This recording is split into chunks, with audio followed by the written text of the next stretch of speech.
Another matter which came to our notice related to persons who had occupied vacant evacuee properties without permission, taking advantage of the abnormal circumstances prevailing after the partition.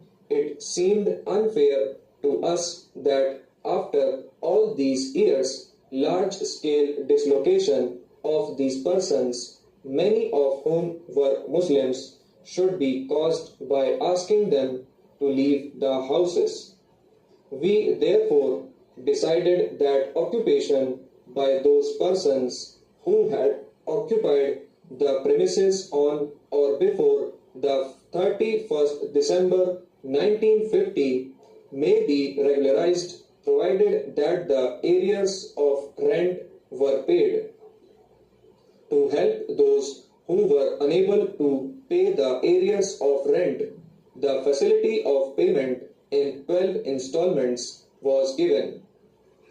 In regard to the large number of judicial proceedings pending in the custodian's department, I wrote personally to every custodian expressing my deep anxiety in the matter and the need for speedy disposal. I also pointed out to them the desirability of taking a broad view of evacuee property cases and not to be guided by narrow or legalistic considerations. As a result of the persistent efforts in this direction, the number of cases has been brought down to less than half.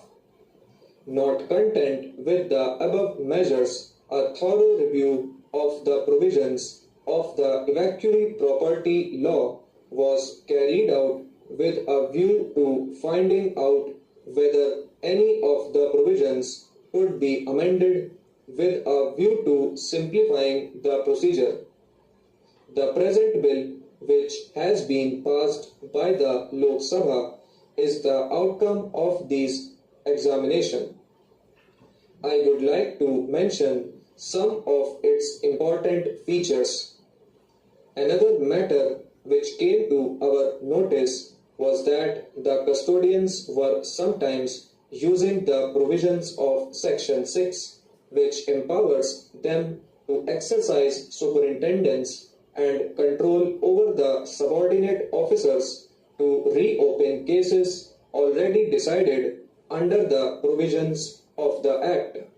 In order to obviate improper use of this section, it is being made clear through Clause 2 of the bill that the custodian will not question judicial orders passed by the subordinate officers under the general powers of superintendence and control. The power of superintendence and control of the custodian general is, however, being retained.